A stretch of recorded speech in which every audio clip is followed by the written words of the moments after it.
Hola. Hola. Yes. You Spanish now? Yes. Okay. I don't speak Spanish, so ¿Cómo estás? yeah. Okay.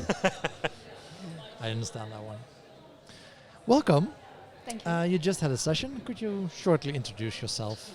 Sure. I'm Weiwei. I'm working at Google for the GA360 product, and I'm the solutions lead on GA360 for the Benelux. Yeah, and you just had a keynote. Yes. Before or after lunch? After lunch, that's better. After lunch. You don't want to be the one, sitting between you. Exactly. Lunch and the audience. Your session was about, I think, very relevant and something a lot of us might be a bit scary or scared about, or maybe Trying to handle over the last year. Yeah, or just blocking and ignoring. Acting on your analytics data in an increasingly cookieless world. Yes. So please tell us about that. I think I was 3 weeks ago on the Demexco, and half of the sessions actually was about cookieless world. Oh, and really? I think it's a very relevant topic right now, especially since the launch of the new ETP and ITP. So I think this is why this topic might be relevant for people and they could be interested in. So this is the reason why we chose this. Yeah. And but still, I mean, we want to still be relevant to the user, and that's Google always puts the user first. Yep. So in my keynote, I wanted to open up new ideas for what you can do still to be relevant to the user, and relevant in a way that you can still do something. And the worst would be like going back to the 80s and just have untailored messages shouting at you, right? Yeah. Well, the MOA, the organization behind the conference today, they're already 80 years old. So okay. They already existed before we had internet. I didn't know about that. No, I learned that today too. Ah, okay. And what did they do 80 years ago? What was the vision? Well, it's marketing insights, research, and analytics. So more in general, but more like for magazines or for companies doing marketing in general, of course. Oh, okay. Of course, we'll have the luxury today that we have much more data.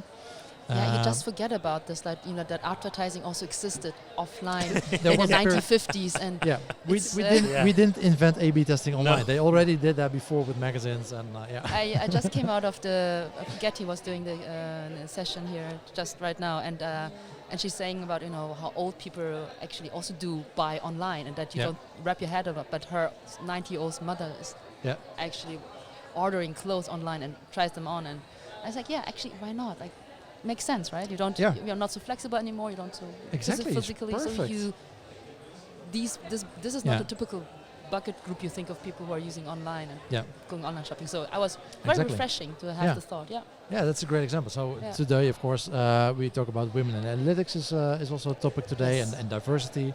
It's a great topic again for a segment of your users that you might not think of, which might be very relevant to it's like not only closing the gender gap, but also the age gap?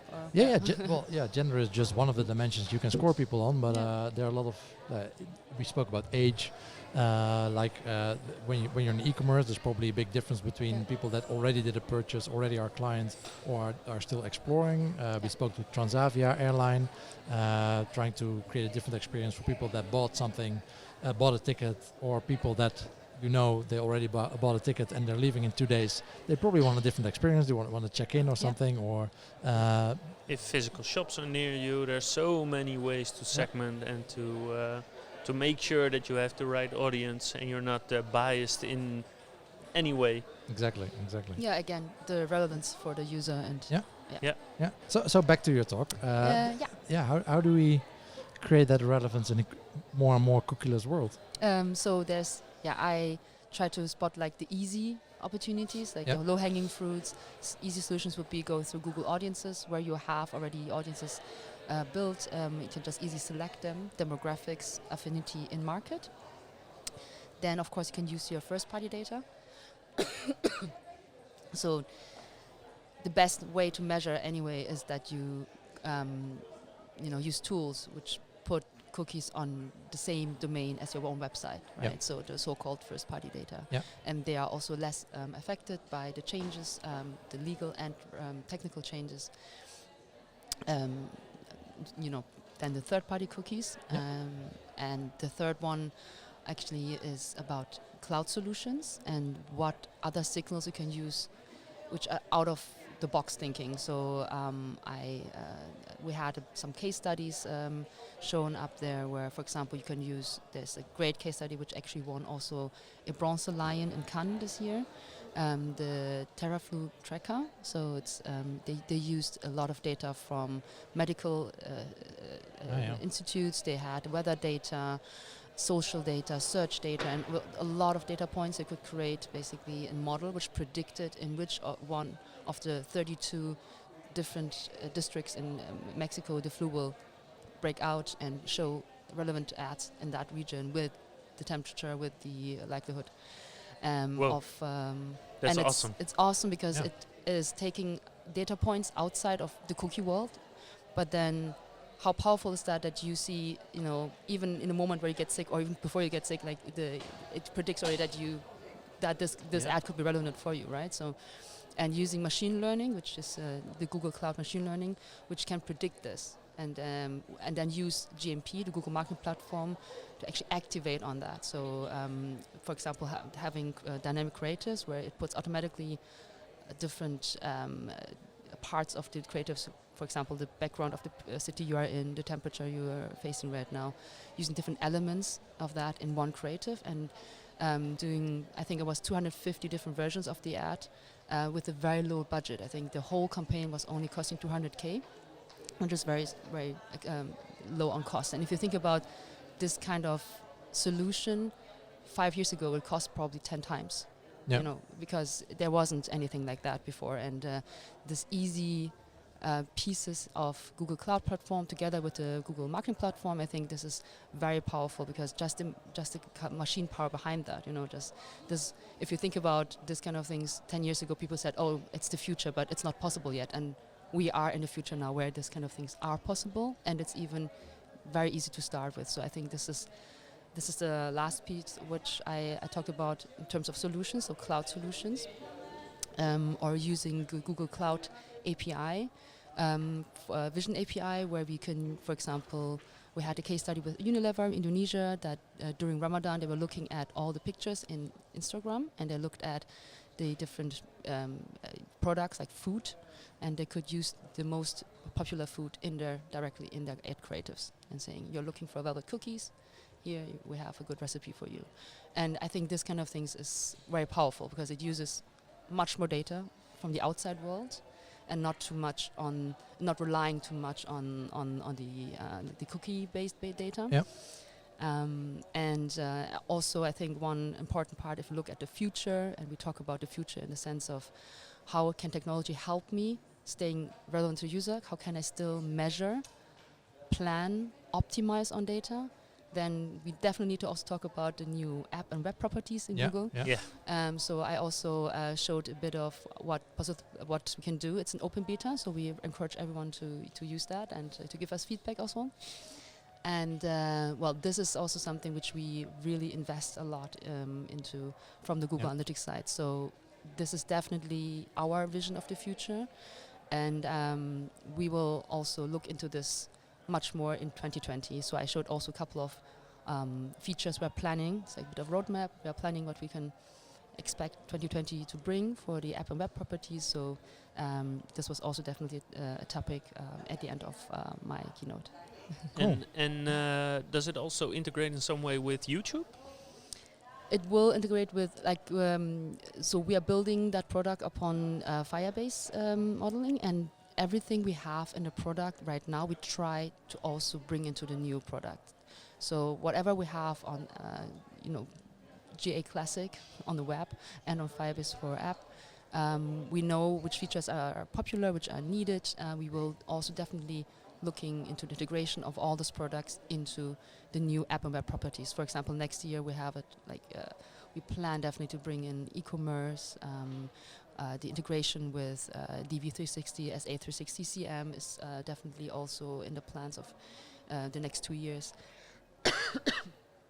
And we're gonna look into BigQuery integration. We will talk about LZAs and all of this. So it's very exciting to be part of the whole story, and to see what the future brings. Is there any known period for the beta? Is that ending? Is there We just try to get as many people as possible on it now. So just have to learn? To learn, exactly. So also part of the new trend words are AI, machine learning, all of this. Yeah. But taking one step back, what is it actually? What is machine learning? What is AI? It can predict, it can make decisions, millions of decisions in a minute where you manually would probably not be able to do. And it learns through examples, right? But that therefore we need data, a lot of, and also not alone the quantity of data, but also the quality of data. So we need as many people as possible to just, try it out, and we can learn from that and make it better. And then that's where we are at the stage right now. So this is why it's an open beta. Everyone can just start on it. No restrictions in how many visitors your site or shop needs, or no, I just have the tagging in place, and also if you are doubting of what we can do, because you have already a very good property, on your web, or and you think about, okay, I don't want to retag. I mean, you can always do dual tagging. Dual tagging is what we recommend.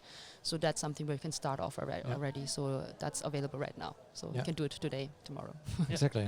That's definitely something we all need to look in. And also we had just Prolet, another keynote speaker, telling us, this is going to be the future. So I don't know why everything, we should just ditch universal. No, I mean, it's as I said, there's still some functionality lacking, so we know that. So this is why we don't say. That's why it's a beta, right?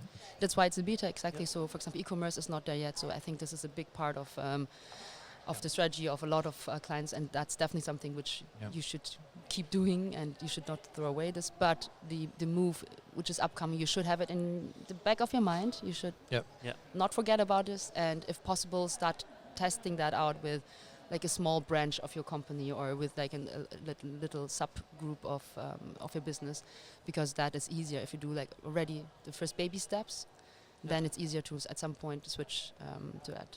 So 2020 sounds like a good year to take the first baby steps. Definitely, right? yes. So 2020 is definitely a year of changes for Google as well. Yeah, and we had several guests today talking about data quality, how important still that is for many companies. While we might feel we need to get out of that stage, we should get out of that stage. But I think it's that way in a lot of digital fields. I mean, with search marketing, we also feel like we can do a lot of things, but still a lot of companies don't have the basics set up properly to get the maximum out of it. And I think Zero is no exception to that. Yeah, and even previously or currently with Google Analytics Universal, you still need to manually add events, right? That might be partially resolved, at least with the new solution. Yes. But still, a lot of people using Universal. You still need to some manual work if you want to measure what's relevant for you and how to optimize for it. I mean, we have a podcast about optimization. You need to base that on good quality data. Yes, otherwise definitely. But also just keep in mind, like the way we track with Google Analytics, it is a structure which has been over 10 years on the market. And at that moment when it was launched, there wasn't even an iPhone, there wasn't a smartphone in the world, right? So I think Apple exists, like the first smartphone, was it 2007 or so? End of 2007? Apple's, maybe. Yeah, so I think it's... I don't use an iPhone. So. Yeah, but I mean, I remember when I was in university, we had no... it came basically around, and it was in school. There was no smartphone, and I think this is what we sometimes forget how fast-paced everything is. That that smartphones only exist since 12 years. Yeah, and that was not kind of thought through in that moment when it didn't exist. So a lot of things change, and we need to adapt to the change and change our systems with it. So we definitely think that we're going away from the session-based thinking to more user-based thinking, right? So this is like something which is still ingrained, because that moment of time when it started to be important, and we had only sessions, right? We had hits and sessions only, and now we're moving away from that and having another model. But this is something which is ongoing. This change of environment and the adaptation towards it is always, who is one step ahead, right? Yeah. Yeah, and we had like we just said with mobile, they already exist for 80 years. Yeah. but in digital, we have so much more data, and we can do so much more with it. And like things like machine learning or AI, we now have the data to do that. But we have to grow up fast to actually do something useful with it, and handle the data and tag it correctly. Yeah, it's not about only gathering, but what do you do with that? Yeah. You know, Yeah. how can you make smart decisions upon that? And Yeah. I think this is also the inspirational part, which I wanted to bring in, that just giving examples of how it can be used and how people actually use that, and maybe people go away with this inspiration and create something else themselves for themselves. Yeah. The next step. And I'm wondering, because you described basically a campaign that cost about 200K, you said? Yeah. Is it Google's goal to reduce the cost of such a campaign like as fast as possible, so as much companies as possible can use it? Or is that... It's always about the user, or in this case also the customer. So it should be something you think it's useful for you, and it can bring the most outcome for you, either as an advertiser or as a user. So yes, it is in the sense that you make it most profitable for your company, and you can talk to as many people about your great product you have in the best way. So reach the right person at the right time. In the best manner you can do, right? So, and this is something which I think if you see this kind of ad, you won't feel offended or something. Yeah. Which is like, oh, this is great, actually, right? So it's helpful for me as a user as I see this ad, but also helpful for the advertiser, because he can make smarter decisions, Yeah. and giving everyone this information. Basically, by predicting it, he can add actually this information towards his his database of users, right? So, but is there like sort of a time frame for when your local butcher shop can use something like this? Right now. Right. Yeah. Right well, now. in theory, right now. But I mean, when it's cost effective for them as well. yeah. Is there sort of a time frame? I mean, obviously, this is also individual Really new. decisions. Yeah, of course. and really new, definitely. I think in smaller countries like Netherlands, you see a lot of innovation happening already, which I think are fantastic. You have a lot of data already, which is online available for, even if I move my house. I mean, in other countries like in Germany, you would have to go to 5 different town halls to say I moved, and then you have to talk to your electricity provider, to your telephone provider, etc., etc. But in Netherlands, I move, and it's on my DG ID, and it's actually my insurance is updated, my gas bills updated. It's like a lot of things are much more streamlined. So I feel in that moment actually this is helping me, right? Instead of when I move and I have to maybe I forget even 2 or 3 points, and then bills end up in the old address and all of this. So if used in the right way, I think smart data can really add value to someone's life. And for me personally, I think this was very helpful to see how different countries actually manage this kind of information and how to make it in a most useful way. And I was positively surprised by the flexibility, and also like how fluid this whole information flow was. So I really liked. In terms of smart data, kind of way how you use this.